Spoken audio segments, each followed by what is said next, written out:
ఈ చాప్టర్లో మెయిన్ ఈ టేబుల్ మీరు మైండ్లో పెట్టుకోండి. ఈ టేబుల్ మైండ్లో పెట్టుకుంటే మొత్తం చాప్టర్ అంతా మీకు వచ్చేస్తుంది, ఏం ప్రాబ్లం లేకుండా. ఈ టేబుల్ ఒక్కటే గుర్తుపెట్టుకోండి, ఓకేనా. ఫస్ట్ నేను దీర్ఘగణం. ఇప్పుడు దీర్ఘగణం అంటే మీకు ఎగ్జాంపుల్ చెప్తాను. దీర్ఘగణం అంటే మనకు బ్రిక్ కానీ లేకపోతే ఒక టూత్ పేస్ట్ బాక్స్, అదే దాని కవర్, అవన్నీ కూడా మనకు దీర్ఘగణాలు, మన అందరికీ తెలుసు. ఇక్కడ దీర్ఘగణం ప్రక్కతల వైశాల్యం కావాలనుకోండి, మనం గుర్తుపెట్టుకోండి. ప్రక్కతల వైశాల్యము 2h into L plus B. ఈ ఫార్ములాస్ గుర్తుపెట్టుకోండి. ఇవి ఎందుకు వచ్చాయి, ఎలా వచ్చినది మనం మీకు డీటెయిల్ కావాలంటే మళ్ళీ ఒక తర్వాత వీడియోలో చేస్తాను. మీరు ఎవరికైనా ఏదైనా అవసరం ఉంటే నాకు కింద మనకున్న ఈ వీడియో కింద మీరు కామెంట్ చేస్తే నేను మస్ట్గా రిప్లై ఇస్తాను, ఓకేనా. చాలామంది లాస్ట్ వీడియోలో చాలామంది నాకు ఇంకా మిగతా కూడా చేయండి సార్ అని కామెంట్ పెట్టారు మనకు మిత్రులు. సో అందుకోసమే నేను ఇవి మళ్ళీ చేస్తున్నాను. మీరు కూడా ఏది అవసరం అది కామెంట్ పెడితే నేను ఖచ్చితంగా చేస్తాను. సరే, ఇప్పుడు దీర్ఘగణం 2h into L plus B, ఓకేనా. ఒక్కసారి మీరు గుర్తుపెట్టుకోండి. నేను గుర్తుపెట్టుకోవడం కూడా ఎలాగో చెప్తాను. అదే మొత్తం అంటే సంపూర్ణతలు, ఇక్కడ సా అని రాసిన సంపూర్ణతల వైశాల్యం మొత్తం అంటే టాపు బాటము సైడ్స్ అన్నీ కలిపితే దాన్ని సంపూర్ణతల వైశాల్యం అంటారు. దీనికి 2 ఇంటూ ఎల్బి ప్లస్, చూడండి గుర్తుపెట్టుకోవడానికి ఎల్బి కదా రాశారు, మనకి బాగా అలవాటు ఎల్బి. బీతో స్టార్ట్ చేయండి, బిహెచ్, మళ్ళీ హెచ్తో స్టార్ట్ చేయండి, హెచ్ఎల్, ఇలా గుర్తుపెట్టుకోండి, ఓకే. ఇక్కడ ఎలా గుర్తుపెట్టుకుంటారంటే ఇది ఎప్పుడు కూడా మనకు ఒక దాన్ని ఏమంటారంటే టాపు బాటము, ఓకేనా. కింద పైన ఏవైతే తలాలు ఉంటాయి కదా అవి సేమ్గా ఉంటే మనకు ఇక్కడ పెరిమీటర్ అంటే ఇప్పుడు దీర్ఘగణం యొక్క మనకు ఈ పొడవు మొత్తం, ఓకేనా, దాని పెరిమీటర్ అంటారు కదా, ఆ పొడవు మొత్తము ఇది ఒక దీర్ఘచతురస్రం అనుకోండి. ఈ దీర్ఘచతురస్రం యొక్క మొత్తం మనకు టోటల్ లెంగ్త్ కావాలంటే, పొడవు కావాలంటే మనం ఏం చేస్తాము, ఓకేనా. ఇవన్నీ యాడ్ చేసి వస్తుంది కదా, అదే అనమాట. దాని ఫార్ములా ఏంటి, 2 ఇంటూ L ప్లస్ బి. ఎందుకంటే మనకు ఏదైతే ఉంటుందో ఈ బేస్ బాటమ్ ఏదైతే ఉంటుందో అది ఈ షేప్లో ఉంటుంది. అందువలన దానికి 2 ఇంటూ L ప్లస్ బి గుర్తుపెట్టుకోండి. ఆ 2 ఇంటూ L ప్లస్ బికి హెచ్తో మనం కనుక మల్టిప్లై చేస్తే మనకు ప్రక్కతల వైశాల్యం వస్తుంది. అదనమాట 2h into L plus B. ఇది మనం బై హెడ్ చేసుకోవాలి. తర్వాత మనకు సంపూర్ణతల వైశాల్యం కావాలి 2 into L B B H plus H L అనమాట, ఓకేనా. ఇది ఎల్బి, చూడండి బితో బిహెచ్ హెచ్ఎల్. ఘనపరిమాణం 3 మల్టిప్లై చేస్తే సరిపోద్ది, అంటే L into B into H, ఓకేనా. ఇలా గుర్తుపెట్టుకోండి. ఇక్కడ సమగణంకి ఏంటంటే ఇక్కడ హెచ్ ఎల్ బి ఏమైనా ఉండవు. ఇక్కడ ఒక ఏ, ఇక్కడ ఒక ఏ, ఇక్కడ ఒక మనం అన్నీ ఏలే కదా, అంటే సైడ్ ఏ అనుకుంటే అన్నీ ఈక్వల్గా ఉంటాయి కదా. అందువల్ల ఏమవుతుంది సార్ అంటే జాగ్రత్త చూడండి. ఫస్ట్ది ఒక సైడ్ది ఏ స్క్వేర్, మనకు ఓన్లీ ప్రక్కతలే కావాలి, సైడ్లే కావాలి, మనకు మీద టాప్ బాటమ్ మనకు వద్దు. ఫస్ట్ది ఏ స్క్వేర్ షేప్లో ఉంటుంది కదా, మనకు చతురస్ర షేప్లో ఉంటుంది కాబట్టి ఒకటి ఏ స్క్వేర్ అనమాట, ఓకేనా. ఒకటి ఏ స్క్వేర్, అలాగే ఇంకోటి దానికి ఆపోజిట్లో కూడా ఏ స్క్వేర్, అలాగే ఇటువైపు మొత్తం 4 సైడ్లు కూడా ఏ స్క్వేర్ ఏ స్క్వేర్ ఏ స్క్వేర్. కాబట్టి ఇది ఎంత అవుతుంది సార్ అంటే 4a స్క్వేర్ అవుతుంది. ఇది మొత్తం కాబట్టి 6a స్క్వేర్ అవుతుంది. మొత్తం 6 తలాలు ఉంటాయి కాబట్టి 6a స్క్వేర్. ఇక్కడ ఏ అంటే సైడ్ అనమాట. అది ఎంత పొడవు ఉందా ఆ చతురస్రం యొక్క పొడవును మనకు ఏగానే తీసుకుంటాం, ఓకేనా. ఇక్కడ ఏ ఇంటూ 3, ఇక్కడ L into B into H లాగా మనకి ఏ ఇంటూ ఏమవుతుంది, ఏ క్యూబ్ అవుతుంది, ఓకేనా. ఇది గుర్తుపెట్టుకోండి, ఓకేనా. నెక్స్ట్ స్తూపం. ఇప్పుడు స్తూపంకి సపోజ్ ఆ స్తూపం కింద మనకు ఏ షేప్లో ఉంటుంది, సర్కిల్ షేప్లో ఉంటుంది, ఓకేనా. ఒక వృత్త షేప్లో ఉంటుంది, ఓకేనా. ఆ వృత్తం యొక్క చుట్టుకొలత మనకు ఫార్ములా ఏంటి, వృత్తం యొక్క చుట్టుకొలత చెప్పండి ఒక్కసారి. నేను ఇప్పుడే చెప్పాను, చుట్టుకొలతకి హైట్తో మల్టిప్లై చేస్తే, హెచ్తో మల్టిప్లై చేస్తే ప్రక్కతల వైశాల్యం వస్తుంది అనమాట. మరి ఖచ్చితంగా మీకు ఇవి తెలిసి ఉండాలి. ఏంటి, వృత్తానికి చుట్టుకొలత ఫార్ములా 2πr. ఏంటమ్మా, 2πr ఇంటూ హైట్తో మల్పించండి, అదే ఇంకంతే, ఓకేనా. అంటే ఇక్కడ స్తూపానికి ప్రక్కతల వైశాల్యము 2πrh, అది గుర్తుపెట్టుకోండి. నెక్స్ట్ ఇంకేంటి సార్ అంటే ఇక్కడ మొత్తం కావాలి కదా, మొత్తం అంటే ఈ 2πrhకి మనము ఇంకా పైన πr² అంటే టాప్ కూడా సర్కిల్ షేప్లో ఉంటుంది, బాటమ్ కూడా సర్కిల్ షేప్లో ఉంటుంది కాబట్టి πr² 2πr² యాడ్ చేయాలి. అంటే సింపుల్గా దీన్ని చూడండి, మీరు అన్నీ గుర్తుపెట్టుకోకండి, ఇదే రాయండి చెప్తా. 2 మళ్ళీ అదే రాయండి, 2πrh రాయండి ప్లస్ r రాయండి, అంతే. ఇవి బ్రాకెట్లో పెట్టుకోండి, ఇదే ఫార్ములా, ఓకేనా. మళ్ళీ ఇక్కడ ఏది ఉంది అదే 2πrh ప్లస్ r రాసి ఇదిగో ఇక్కడ ఈ 2 బ్రాకెట్లు పెట్టండి. ఇలాగైతే మీకు గుర్తుంటుంది. సేమే, కాకపోతే హెచ్ రాసి ప్లస్ ఆర్ రాసి ఇలా బ్రాకెట్లు పెట్టాలి. ఇది ఏంటి టోటల్ మనకు మొత్తం సంపూర్ణ తల వైశాల్యం. ఇది ఇప్పుడు మనకు ఇక్కడ ఏంటి ఘనపరిమాణం కావాలి. ఘనపరిమాణం ఎలా వస్తుంది సార్ అంటే ఏదైనా సర్కిల్ బాటమ్ ఏ షేప్లో ఉంటుంది, బేస్ మనకి ఏ షేప్లో ఉంది, ఓకేనా, అది అక్కడ మీకు సర్కిల్ షేప్లో ఉంది. దానికి ఏరియాకి మలిపి చేయాలి. ఏరియాకి హెచ్తో మలిపి చేయాలి. ఇక్కడ ఏంటంటే ఏం చెప్పాను, చుట్టుకొలతకి మీరు హెచ్తో మలిపి చేయాలి కదా ఈ పక్కతల వైశాల్యం కావాలంటే. ఇక్కడ వైశాల్యానికి హెచ్తో మలిపి చేయాలి. వైశాల్యం ఫార్ములా ఏంటి, సర్కిల్ ఏదైతే వృత్తం ఉందో దాని యొక్క వైశాల్యం ఫార్ములా πr² కదా. దానికి హెచ్తో మలిపి చేస్తే మనకు ఏమొస్తుంది, ఘనపరిమాణం వస్తుంది. ఇది గుర్తుపెట్టుకోండి, ఓకేనా. మనం ఖచ్చితంగా ఇది బై హార్ట్ చేయాల్సిందే, మరి ఇంకా మనకు ఆప్షన్ లేదు, ఓకేనా. ఇది మన మైండ్లో ఫాస్ట్గా రావాలి. శంకువు మీరు ఎలా గుర్తుపెట్టుకుంటారంటే ఇక్కడ శంకువు నేను మీకు సమస్య చెప్పినప్పుడు చెప్తాను మళ్ళీ ఒకసారి చూడండి. ఇక్కడ చూడండి, బాగా అబ్జర్వ్ చేయండి. ఇది శంకువు ఘనపరిమాణము. ఇది ఏదైతే సర్కిల్ ఘనపరిమాణంలో ఇక్కడ స్తూపం ఘనపరిమాణంలో 1/3 ఉంటుంది అనమాట. అంటే అందులో ఏం లేదు, సింపుల్గా చెప్పాలంటే ఒకే ఎత్తు, ఒకే దాన్ని ఏమంటారు రేడియస్, ఓకేనే, వ్యాసార్థం ఉన్న ఒక కోను ఒక సిలిండర్ తీసుకున్నాం అనుకోండి. అవి సేమ్ అంటే ఒకే ఎత్తు ఉండాలి, ఒకే వ్యాసార్థం ఉండాలి. అలాంటివి 2 తీసుకున్నాం అనుకోండి. ఆ సిలిండరు అది ఏదైతే ఉందో మనకు ఇక్కడ స్తూపము, ఆ స్తూపంలో ఇది 3 సార్లు మనం వాటర్ కానీ దాంట్లో పోస్తే అది పూర్తిగా నిండుతుంది అనమాట. అంటే దానిలో ఇది 1/3 ఉంటుంది అని చెప్పడం. అందువల్లే మీరు ఇది గుర్తుపెట్టుకోవచ్చు ఈజీగా, ఓకేనా. ఇది 1/3 ఉంటుంది అంటే ఇందులో ఇది ఈజీ. ఇక్కడ 2πrలో ఇక్కడ 2 రాదమ్మా, ఇక్కడ πr, ఇక్కడ ఎల్ రాయాలి. ఈ ఎల్ ఏంటనేది నేను చెప్తాను, ఒక్క నిమిషం ఆగితే, ఓకేనా. మీకు ఎల్ చెప్తాను నేను, ఒక్కసారి చూడండి. ఎల్ ఏంటి సార్ అంటే ఇప్పుడు ఇది శంకు యొక్క ఈ శంకు యొక్క ఎత్తు అనమాట. ఇది హెచ్ అంటారు దీన్ని. ఇది హెచ్, ఇది ఏటవాలు హెచ్ అంటారు దీన్ని, ఏటవాలు హెచ్, ఓకేనా. ఏటవాలు ఎత్తు, ఓకేనా. ఇది ఏటవాలు ఎత్తుని మనం ఎల్తో ఇండికేట్ చేస్తాం, ఓకేనా, ఎత్తు. సో అందువల్ల ఎల్తో ఇండికేట్ చేస్తాం. ఇది హెచ్. ఇక్కడ నుంచి ఇక్కడికి దూరాన్ని మనం ఏమంటామంటే వ్యాసార్థం అంటాం, ఆర్ అనమాట. అది వ్యాసార్థం, ఆ శంకు యొక్క వ్యాసార్థం. అర్థమైంది కదా. సో ఇది శంకు యొక్క ఏంటి ఇన్ఫర్మేషన్, ఓకేనా. సో ఇప్పుడు మనం ఏం చెప్పుకోవాలి ఇప్పుడు, అందువల్ల ఇక్కడ మనకి ఏదైతే ఉందో ఈ వక్రతల వైశాల్యం ఏదైతే ఉందో, ఓకేనా, వక్రతల వైశాల్యం లేదా పక్కతల వైశాల్యం అనొచ్చు. ఇది వక్రత అంటే ఇక్కడ స్తూపము శంకువు మనకు కొంచెం అవి ఏముంటాయి, రౌండ్గా ఉంటాయి కదా, వక్రతల వైశాల్యం అంటారు, ఓకేనా. మనం ప్రక్కతల వైశాల్యం అని రాసాము, ఓకే, నో ప్రాబ్లం. అయితే ఇప్పుడు ఇక్కడ ఇది చూసుకోండి, ఇది πr అంటే ఎల్ అంటే అర్థమైంది కదా. అది ఇక్కడ ఏంటి సార్ అంటే ఇక్కడ కూడా అదే రాయండి, మళ్ళీ సేమ్ రాయండి, మీరు గుర్తుపెట్టుకోండి, మళ్ళీ సేమ్ రాయండి, πr అనే రాయండి. ఇందా చెప్పినట్లు సేమ్ అనమాట. πr × l + r అని πr రాసి ఇక్కడ కూడా πr రాసి l + r అని రాయాలి, ఓకేనా. అర్థమైంది కదా ఇది. నెక్స్ట్ గోళము దీనిది 4πr². దీని యొక్క ఇక్కడ ప్రక్కతల వైశాల్యం లేదా వక్రతల వైశాల్యం ఎంత సార్ అంటే 4πr².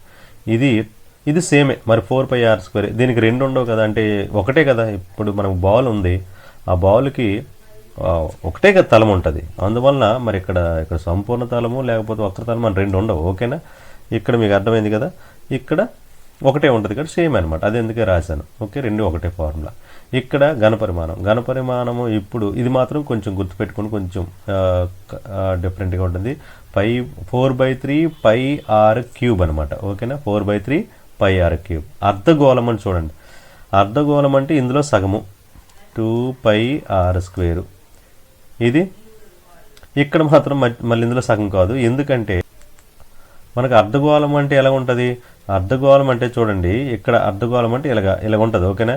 అంటే ఏంటి, పైనేమో ఇదిగో సగము ఏది ఇందులో πr, అదే 2πr ఉంటుంది పై. అర్థమైంది కదా మీకు. మళ్ళీ ఇది ఒక సర్కిల్ షేప్లో ఉంటుంది కదా, కింద వృత్తం లాగా ఉంటుంది కదా. మళ్ళీ ఇప్పుడు మీరు ఒక లెమన్ కట్ చేసామనుకోండి, ఆ లెమన్ని మనము మీకు లెమన్ కట్ చేస్తే ఆ మీద కనిపించేది మనకు వృత్తంలో కనిపిస్తుంది, మిగతాదంతా అది దాని వక్రతలం. అది ఆ వక్రతలం ఇక్కడ ఎంత 2πr² అని చెప్పాము.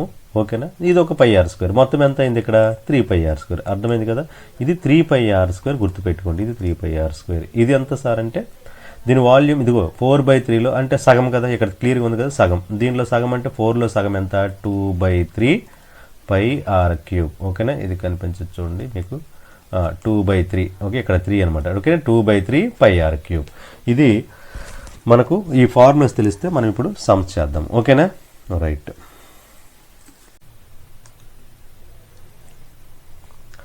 ఇప్పుడు చూడండి ఫస్ట్ క్వశ్చన్. 6 సెంటీమీటర్ల భూ వ్యాసార్థము 10 సెంటీమీటర్ల ఏటవాలు ఎత్తు కలిగిన ఒక క్రమ వృత్తాకార శంకువు యొక్క ఎత్తు సెంటీమీటర్లో తెలపండి అన్నాడు. ఒక్కసారి చూడండి, దీని ఆన్సర్ చేద్దాం. ఒక్కసారి చూడండి, శంకువు అంటే ఎలా ఉంటుంది, ఓకే కోన్ అంటాం కదా అది. సో ఇప్పుడు జాగ్రత్త వినండి, మళ్ళీ నేను చెప్తాను ఒకసారి. ఇదిగో దీన్ని ఎత్తు, శంకువు యొక్క ఎత్తు అంటారు. ఇది ఏటవాలు ఎత్తు అనమాట, ఇది ఎల్ అనమాట. ఇక్కడ ఉందే ఇది రేడియస్, ఇది వ్యాసార్థం ఆర్ అనమాట. ఇది చూసుకోండి, అంటే ఇక్కడ మీకు భూ వ్యాసార్థం 6 సెంటీమీటర్లు భూ వ్యాసార్థం అంటే ఇదిగో ఈ భూ వ్యాసార్థం 6 సెంటీమీటర్ అంటే ఇక్కడ ఆర్ ఏమి ఇచ్చాడు 6 సెంటీమీటర్స్ ఇచ్చాడు. జాగ్రత్త చూడండి, 6 సెంటీమీటర్స్. ఏటవాలు ఎత్తు అంటే ఎల్. ఓకేనా, 10 సెంటీమీటర్లు ఉంది. ఇది ఎంత ఉంది సార్ అంటే 10 సెంటీమీటర్లు ఉంది. ఓకేనా, ఎత్తు కలిగిన ఒక క్రమవృత్తాకార శంకువు. ఓకే, క్రమవృత్తాకార అంటే ఏం లేదమ్మా, ఇప్పుడు శంకువు అనేది ఇది కరెక్ట్గా వృత్తం షేప్లో ఉండాలి. కరెక్ట్, అది క్రమవృత్తాకార శంకువు యొక్క ఎత్తు హైట్. ఇదిగో ఈ ఎత్తు కనుక్కోమంది. ఓకేనా, సరే. ఇప్పుడు మీరు ఒకసారి జాగ్రత్త చూడండి, ఇక్కడ ఒక రైట్ యాంగిల్ ట్రయాంగిల్ ఫామ్ చేసింది చూడండి. ఒక ఏంటిది లంబకోణ త్రిభుజం. ఓకేనా, ఇదిగో లంబకోణ త్రిభుజం ఇక్కడ ఫామ్ అయిందా లేదు, ఇదిగో ఇది లంబకోణ త్రిభుజం ఫామ్ అయింది కాబట్టి ఇక్కడ ఏర్పడింది కాబట్టి మనము లంబకోణ త్రిభుజం మనకి ఏం చెప్పాడంటే పైథాగరస్ థీరం నుండి. ఓకేనా, పైథాగరస్ ఏం చెప్పాడంటే పైథాగరస్ ఆయన ఏం చెప్పాడు, ఇక్కడ కర్ణము, ఇది కర్ణము కదా, కర్ణము స్క్వేర్ ఈజ్ ఈక్వల్ టు భుజము స్క్వేర్ ప్లస్ భుజము స్క్వేర్ అని చెప్పాడు కదా. సో ఇక్కడ కర్ణము అంటే ఇచ్చాడు కదా, ఇక్కడ ఎంత ఇచ్చాడు 10 ఇచ్చాడు. 10 స్క్వేర్ ఈజ్ ఈక్వల్ టు ఒక భుజము, ఇందులో ఒక భుజము ఇదిగో ఇది వ్యాసార్థం ఒకటి తీసుకోండి, ఎంత 6 స్క్వేర్. మనకు కావాల్సింది ఎత్తు కావాలి, అది హైట్. అక్కడ హైట్ స్క్వేర్ అని రాద్దాం. 10 స్క్వేర్ అంతా 100 is equal to 6 6 36 plus h square. ఇప్పుడు ఈ 36 పంపిస్తే 100 minus 36 is equal to h square. 100లో 36 సబ్ట్రాక్ట్ చేస్తే ఎంత వస్తుంది సార్ అంటే 64. ఓకే, 64 వస్తుంది. ఇది h స్క్వేర్. ఓకే, అంటే ఇప్పుడు ఈ 64 అనేది h స్క్వేర్ అంటే ఇది కూడా ఇది ఏ నెంబర్కి స్క్వేరో మీరు క్లియర్గా తెలుసుకోవాలి. ఓకే, దేనికి స్క్వేరు 8కి స్క్వేర్ అనమాట. ఓకేనా, చూడండి. ఓకే, ఇది 8 స్క్వేర్, 8 8 64 కదా, ఇక్కడ స్క్వేర్లు రెండు సేమ్ ఉన్నాయి కాబట్టి h is equal to 8 centimetres. ఇది ఆన్సర్. ఓకేనా, అర్థమైంది కదా ఇది. సో ఫస్ట్ ఆన్సర్ వచ్చింది మనకి ఎంత సార్ అంటే 8 సెంటీమీటర్స్. ఇంకో విషయం ఏంటంటే మీకు షార్ట్గా గుర్తుపెట్టుకోవడానికి ఎప్పుడు కూడా 6 8 10 ఇవి పైథాగరస్ త్రికాలు అంటారు, వీటిని పైథాగరస్ త్రికాలు. ఓకేనా, అంటే అలాగే ఇంకేముంది 3 4 5 24 25 7 ఇలాంటి వాటిని పైథాన్ ఇంకా ఉన్నాయి చాలా. ఇవి పైథాన్ ట్రిప్లెట్ త్రికాలు అంటారు కాబట్టి 1 6 1 8 అయితే ఇంకోటి 10 అని గుర్తుపెట్టుకోవచ్చు. అది కూడా గుర్తుపెట్టుకోండి, ఇది ఎక్కువ ఉంటుంది. ఎల్ అనేది ఇక్కడ ప్రక్కత ఇది మనకి ఏదైతే ఉందో ఏటవాలు ఎత్తేది ఉందో అది ఎక్కువ ఉంటుంది. ఓకే, ఇది first question. Next second question. ఇక్కడ చూడండి, సంఖ్యాపరంగా సమాన చుట్టుకొలత. ఓకేనా, ఏమన్నాడు, సంఖ్యాపరంగా సమాన చుట్టుకొలత వైశాల్యము కలిగిన చతురస్రం యొక్క కర్ణం పొడవు. ఓకేనా, సో సంఖ్యాపరంగా చుట్టుకొలత వైశాల్యము ఒకటేనట. ఇప్పుడు ఇక్కడ ఒక ఇదేంటిది చతురస్రం. ఈ చతురస్రము ఈ చుట్టుకొలత అంటే మొత్తం 4 సైడ్లు ఒక పొడవు ఎంత ఉంటుందో దీని ఏరియా కూడా లోపల ఉండే ఏరియా కూడా అంతేనట.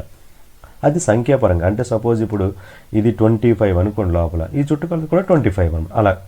ఓకేనా, ఈ పొడవు ఎంతైతే ఉందో ఈ ఏరియా కూడా ఈ వైశాల్యం కూడా అంతే ఉంటుంది అని అర్థం. అంటే ఇప్పుడు పొడవు 25 అనుకోండి, ఇది కూడా అదే ఉంటుంది. అది ఈ వైశాల్యం అంతే ఉంటుంది. సరే, ఇప్పుడు మనకు తెలియదు కదా, ఇక్కడ ఏమన్నాడు, సంఖ్యాపరంగా చుట్టుకొలత వైశాల్యం కలిగించదు. ఇప్పుడు సపోజ్ ఇప్పుడు మనం ఏమనుకుందామంటే ఈ చుట్టుకొలత, అసలు చుట్టుకొలత ఏదైనా సార్ ఒక చతురస్రం యొక్క చుట్టుకొలత ఎంత అంటే చూడండి, ఇది ఒకవేళ సైడ్ ఏ అనుకోండి, ఎంత అవుతుంది 4a, అవునా కదా, a ప్లస్ 4 ఏలు కదా 4a. ఓకే, ఇది చుట్టుకొలత.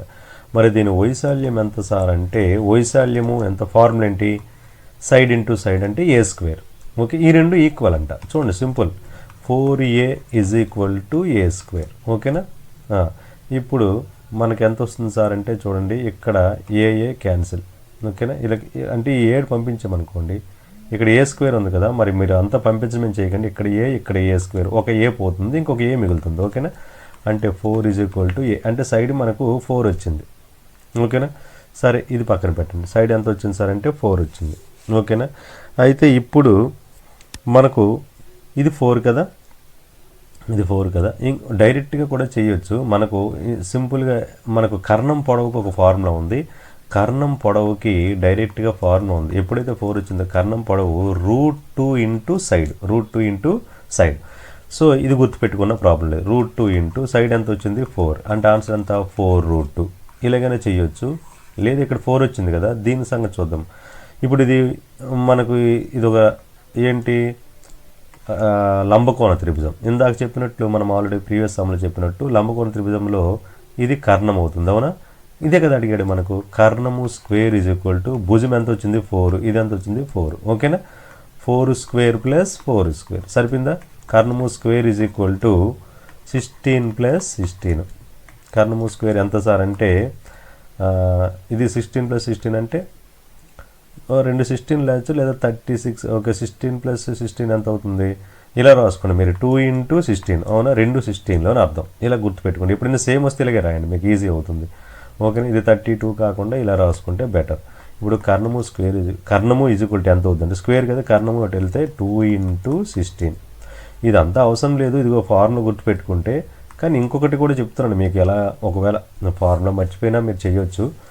ఓకేనా, ఇప్పుడు కర్ణము ఈజ్ ఈక్వల్ టు ఇక్కడ రూట్లో అంటే ఎప్పుడైనా రూట్లో ఇంటూ ఉంటే మనం సెపరేట్గా రాసేవచ్చు కదా.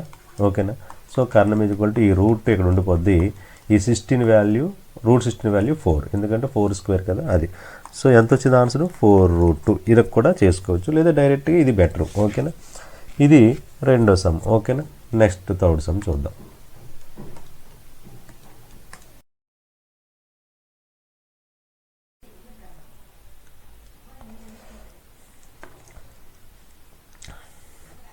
నెక్స్ట్ సమ్ చూడండి, ఇక్కడ 30 సెంటీమీటర్లు ఎత్తు కలిగిన ఒక క్రమ వృత్తాకార స్తూపం యొక్క వక్రతల వైశాల్యము 2420 చదరపు సెంటీమీటర్లు అయితే దాని వ్యాసార్థం ఎంత అని అడిగాడు. ఓకేనా, చూడండి ఇదిగో ఎత్తు ఇచ్చాడు, హెచ్. ఓకే, హెచ్ ఇది కూడా 35. మనకి ఇక్కడ ఇదిగో ఇది కనుక్కోమండి. ఓకే, ఇది రేడియస్ అనమాట, ఈ వ్యాసార్థం కనుక్కోండి అన్నాడు. మనకు తెలుసు ఈ ఫార్ములా గుర్తుపెట్టుకోండి, 2π. ఇది మనకు ఏదైనా వక్రతల వైశాల్యము, స్తూపం యొక్క వక్రతల వైశాల్యము 2πRh ఈజ్ ఈక్వల్ టు 2420. ఓకేనా, ఇక్కడ ఈ వాల్యూస్ వేద్దాం. పై వాల్యూ ఎంత అంటే 22/7 ఆర్ ఇంటూ ఆర్ వాల్యూ తెలియదు కదా, హెచ్ తెలుసు ఎంత 35 ఈజ్ ఈక్వల్ టు 2420. బాగా అబ్జర్వ్ చేయండి, 7 1 7 5 35. ఇప్పుడు ఈ 5 టేబుల్లో ఇది కొంచెం ఈజీ, మనకు సింప్లిఫై చేస్తే ఈజీ అవుద్ది. 5 1 ఓకేనా, 5 హౌ మెనీ టైమ్స్, 5 4 20. ఓకే, ఇక్కడ 4 ఉంది కదా, 5 8 40. ఓకేనా, మళ్ళీ 5 4 20. ఓకేనా, అది. ఇప్పుడు మళ్ళీ చూడండి, ఇది పంపించడం ఇవన్నీ చేయొద్దు, ఈ 2 టేబుల్లోకి వెళ్ళాలి. 2 1 కదా, ఇది చూడండి 2 2 2 4 2 2 మళ్ళీ 2 టేబుల్, ఇక్కడ 2 1 2 2 2 1. ఇక్కడ అబ్జర్వ్ చేయండి, ఇక్కడ 2 11 అయింది కదా, ఇక్కడ 11 మిగిలింది, ఇక్కడ 121 ఉంది, ఇక్కడ 6 ఉంది. 11 1 11 11 ఎంత సార్ అంటే 121, అంటే ఆర్ ఈజ్ ఈక్వల్ టు ఎంత వచ్చింది 11. ఇది ఇలా చేసుకుంటే మనకి ఈజీ. ఓకేనా, రైట్. నెక్స్ట్ సమ్ చూద్దాం, third sum. Okay, next some.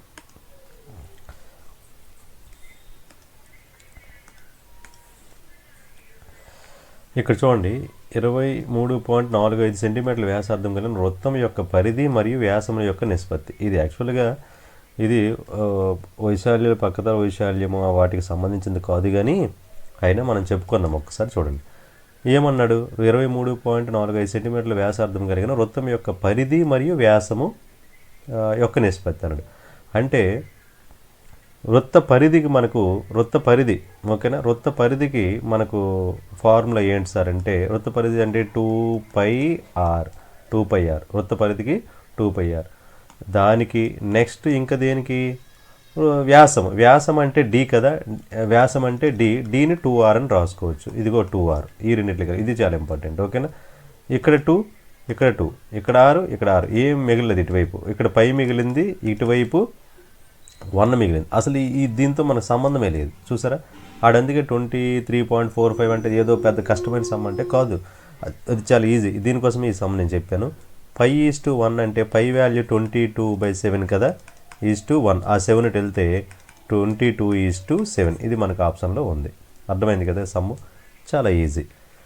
Next 117 ఘనపు సెంటీమీటర్ల ఘనపరిమాణం గల 2 ఘనములు కలుపుగా దీర్ఘఘనం ఏర్పడింది. చూడండి ఇక్కడ ఇదిగో 2 ఘనములు ఓకేనా, ఈ క్యూబ్స్ అనమాట. 2 కలపగానే ఒక దీర్ఘఘనం ఏర్పడింది, అవునా కాదు, ఒక దీర్ఘఘనం ఏర్పడింది.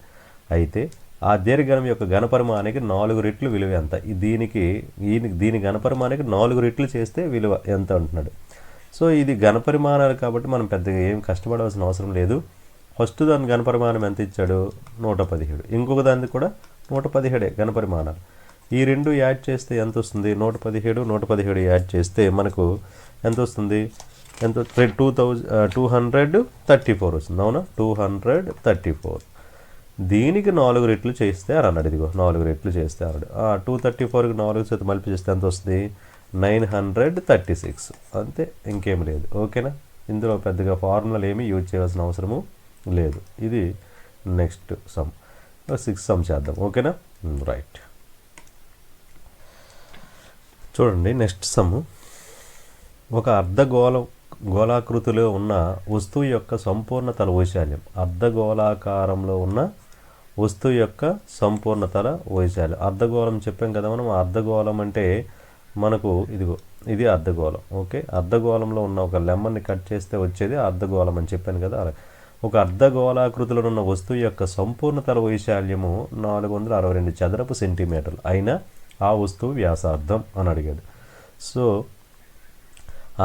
ఇక్కడ మీకు అర్ధగోళాకారంలో ఉన్న వస్తువు యొక్క సంపూర్ణతల వైశాల్యం అంటే అర్ధగోళం యొక్క సంపూర్ణతల వైశాల్యం మీకు చెప్పాను. ఏంటి సంపూర్ణతల వైశాల్యం ఫార్ములా ఓకేనా. సో సంపూర్ణతల వైశాల్యం దేనిది సార్ అంటే అర్ధగోళంది. ఏంటంటే 3πr². చూడండి ఇదైతే 2πr², ఇది ఒక πr², మొత్తం 3πr² అనమాట ఓకేనా. అది ఎంత ఇచ్చాడు సార్ 3πr²? 400 ఎంత ఇచ్చాడమ్మా 400 చూడండి 462 చదరపు సెంటీమీటర్లు. అది మనం రాయాల్సిన అవసరం లేదు.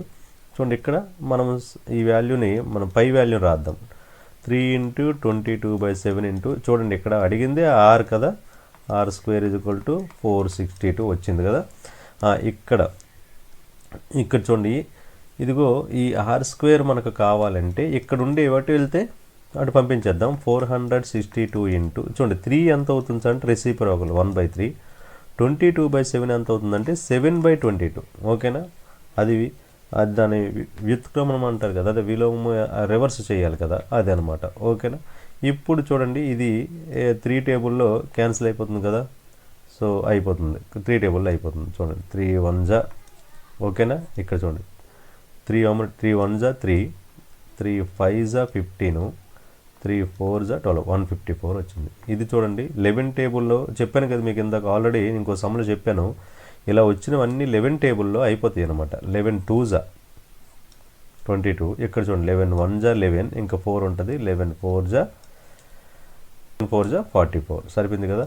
ఇప్పుడు మళ్ళీ 2 టేబుల్ 2 1s 2 7s. ఇక్కడ చూడండి ఇక్కడ ఒక 7 ఇక్కడ ఒక 7 మిగిలింది. అంటే r² = 7 × 7, 7² మిగిలింది అవునా.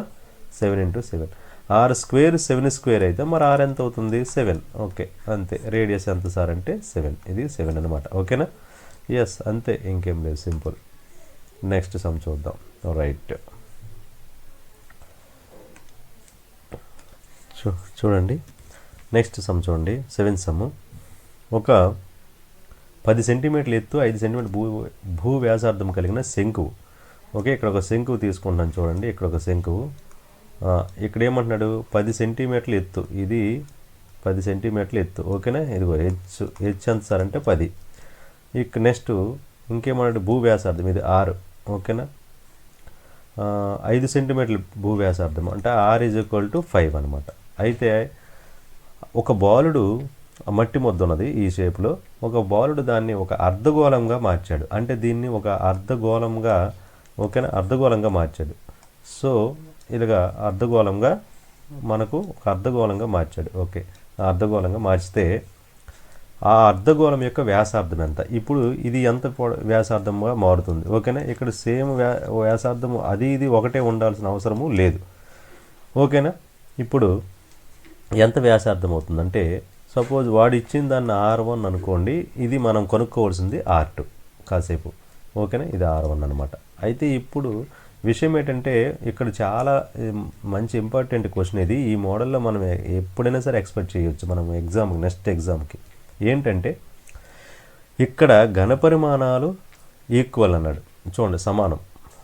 అంటే ఇక్కడ ఎలాగా అనలేదు, వాడు మట్టి ముద్దని దీన్ని తయారు చేశాడు. అంటే ఇక్కడ ఏంటి, ఇది ఎంతైతే ఘనపరిమాణం ఉంటుందో ఇది దీని ఘనపరిమాణం అంతే ఉంటుంది. అవునా, ఘనపరిమాణంలో మార్పు రాదు. ఈ ఎత్తు, ఈ రేడియస్, వ్యాసార్థాలు మారొచ్చేమో కానీ ఘనపరిమాణాలు మారవు. కాబట్టి మనం ఆ ఒక్క పాయింటే చేద్దాం. అంటే ఇక్కడ శంకువు ఏదైతే ఉందో, ఓకేనా, శంకువు ఘనపరిమాణం, ఓకేనా, శంకువు ఘనపరిమాణం ఎంత ఉంటుందో అర్ధగోళం యొక్క ఘనపరిమాణం కూడా అంతే ఉంటుంది. అది మీకు ఇక్కడ అర్థం అవ్వాలి. ఘనపరిమాణం అదే ఉంటుంది. శంకువు ఘనపరిమాణం చెప్పాను కదా, మనకు స్తూపంలో 1/3 ఉంటుంది, 1/3 πr² హెచ్. అర్ధగోళం ఏం చెప్పాను ఘనపరిమాణము 2/3 πr³. చాలా ఇంపార్టెంట్, ఈ ఫార్ములాస్ మాత్రం బట్టి కొట్టండి. ఇక్కడ కాకపోతే ఇక్కడ ఈ శంకుది R1 అనుకోమన్నా, R2 అనుకోండి, ఎందుకంటే ఈ రెండు ఒకటి కాదు కదా. చూడండి ఏం క్యాన్సిల్ అయిపోతాయి, ఇటువైపు అటువైపు 3 క్యాన్సిల్. ఓకేనా, ఇక్కడ 3 క్యాన్సిల్ అయిపోయింది, పై క్యాన్సిల్. ఇలా పెట్టుకుంటే మీకు ఈజీ అయిపోతుంది, వాల్యూస్ ఏమి వేయొద్దు, పై క్యాన్సిల్. ఇక్కడ చూడండి R1² ఇంటూ 10 అంటే ఇక్కడ 2R³ మిగిలింది. ఇదిగో ఇక్కడ ఈ 2 టేబుల్లో మళ్ళీ ఇది క్యాన్సిల్ అయిపోద్ది, 5. ఇక్కడ అబ్జర్వ్ చేసారా 3 5లు వచ్చాయి అంటే, అవునా, అంటే 5³ కదా, 5³ = R2³. ఓకేనా, మరి 5³ R2³ అంటే R2 ఎంత అవుతుంది, 5 అవుతుంది. ఎంత అవుతుంది సార్ అంటే 5. దీని రేడియస్ ఎంత 5 అనమాట. అర్థమైందా? ఇక్కడ విషయం ఏంటంటే ఈ రెండు సేమే, అది రెండు సేమే అవుతాయి. నెక్స్ట్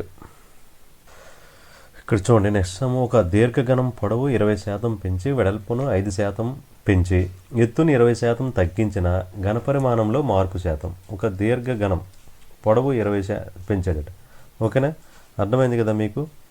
దీర్ఘగణం ఇప్పుడు ఇక్కడ ఒకటి ఇదొక దీర్ఘగణం అనుకుందాం. ఓకే, ఇదొక దీర్ఘగణం, ఇంకొకటి కొంచెం.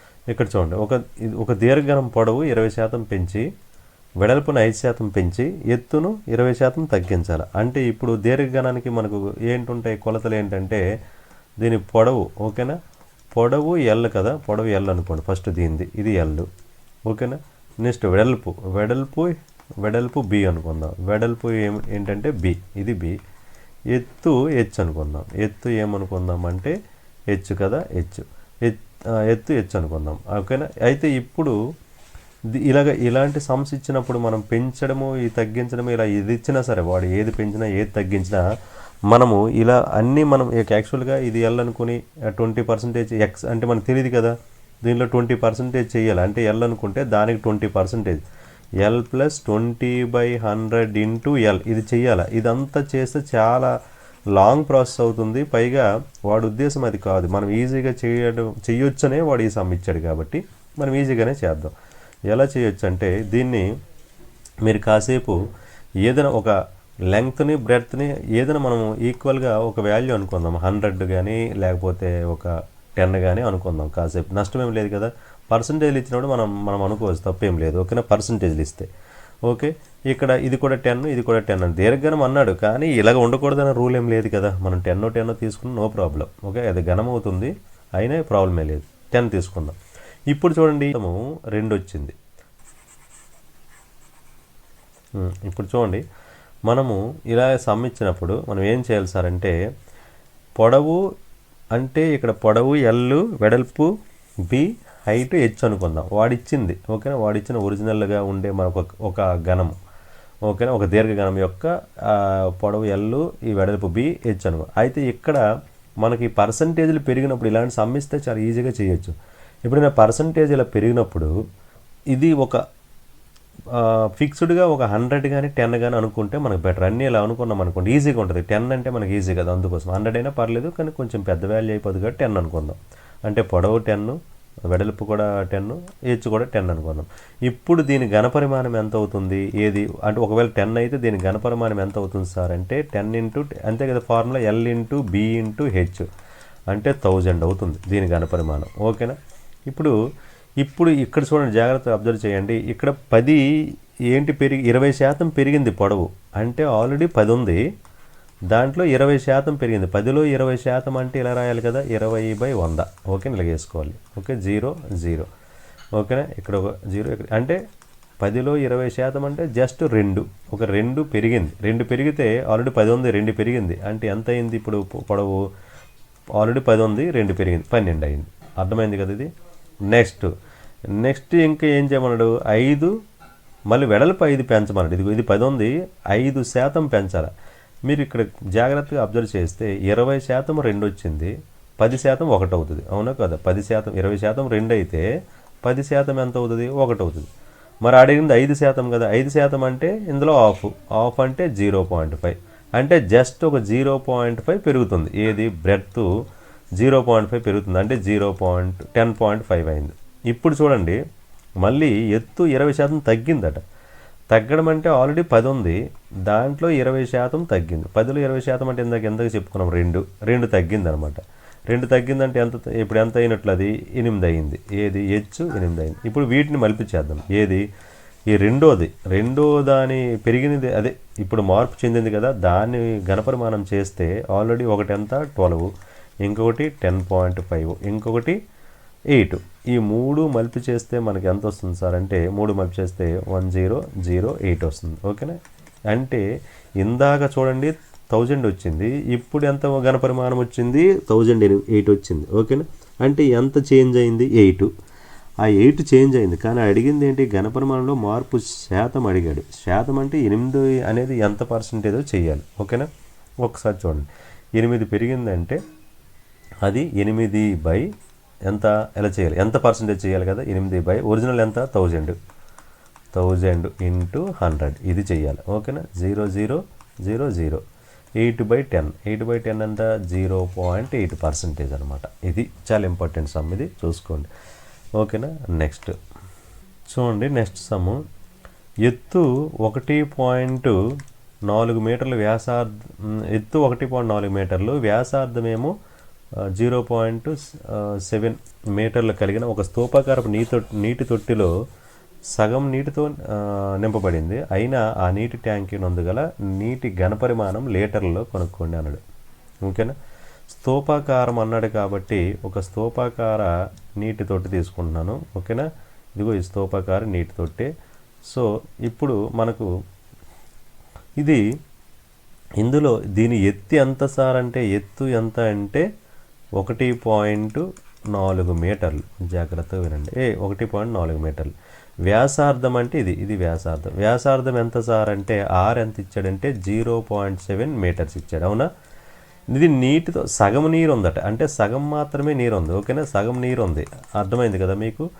అంటే సగం నీరు ఉందంటే మనం ఎలాగ అర్థం చేసుకోవాలంటే, హెచ్చు ఇక్కడ దీని నీరు అనేది, ఇది ఎంత నీరు పడుతుంది అనేది, నీరు పట్టింది అంటే ఇది ఘనపరిమాణానికి సంబంధించిన క్వశ్చన్, అది మనం అర్థం చేసుకోవాలి. ఘనపరిమాణం నీరు ఎంత పడుతుంది, లేకపోతే ఏదైనా ఒక మెటీరియల్ ఎంత పడుతుంది అని ఏదైనా అడిగాడు అనుకోండి, అది ఘనపరిమాణం.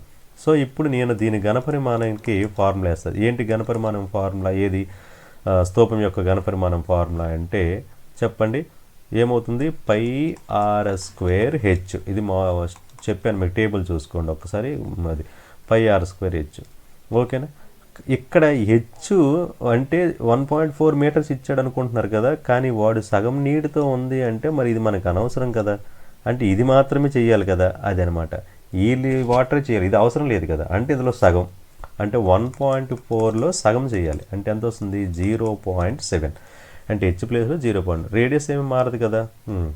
ఇప్పుడు 22/7 ఇంటూ ఆర్ ఎంత సార్ అంటే ఎంత ఇచ్చాడు? 0.7 ఇంటూ హెచ్ కూడా 0.7. ఇక్కడ మీరు అబ్జర్వ్ చేయండి, ఇది చాలా క్లియర్గా మనం ఎలా దీన్ని డివిజన్ చేయాలంటే 7 టేబుల్లో కాకుండా 0.7 టేబుల్లో చేద్దాం. 0.7 1 0.7 10 ఇది బెటర్ అనమాట. ఓకేనా. ఇంకా మనకేమొచ్చింది సార్ అంటే చూడండి ఇక్కడ 22 ఇంటూ ఎంత వచ్చింది ఆన్సరు? 20. జాగ్రత్త చూడండి, ఈ 20 దీన్ని మరి రాద్దామా? 22 ఇంటూ 0.7 ఒకటి మిగిలింది కదా, 0.7 ఎలా రాద్దాం సార్ అంటే ఇంకా πr² హెచ్ కదా, మనం πr² రాసాము, హెచ్ రాయలేదు. హెచ్ ఎంత సార్ అంటే అవునా r² కదా, 2 సార్లు రాయాలి, r ఇంటూ హెచ్.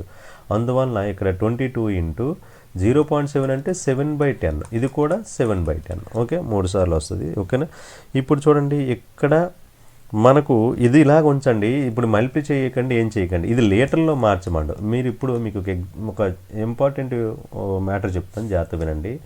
ఇప్పుడు మనకు 1 మీటర్ క్యూబ్ అంటే మర్చిపోకండి, ఇది మీటర్ క్యూబ్ కదా, వాల్యూమ్ ఎక్కడ అదే ఘనపరిమాణం మీటర్ క్యూబ్లో వస్తుంది. సో ఇప్పుడు 1 మీటర్ పొడవు, 1 మీటర్ వెడల్పు, 1 మీటర్ ఎత్తు ఉండే ఒక కుండి తీసుకున్నాం అనుకో, మనం వాటర్ నింపుకుని ఒక కుండీ తీసుకున్నాం అనుకోండి. ఇందులో ఎన్ని లీటర్లు పడతాయి సార్ అంటే 1000 లీటర్లు పడతాయి. గుర్తుపెట్టుకోండి, ఎన్ని? 1000. అంటే 1 మీటర్ హైటు, 1 మీటర్ వెడల్పు, 1 మీటరు పొడవు ఉండే ఈ 3 ఉండే ఒక పెద్ద ఒక కుండీలో కానీ మనము నీళ్లు పోస్తే అది 1000 లీటర్స్తో అవి నిండుద్ది అనమాట. దీన్ని బట్టి మనకి ఏమర్థమైందంటే 1 మీటర్ క్యూబ్లో 1000 లీటర్లు పడతాయి.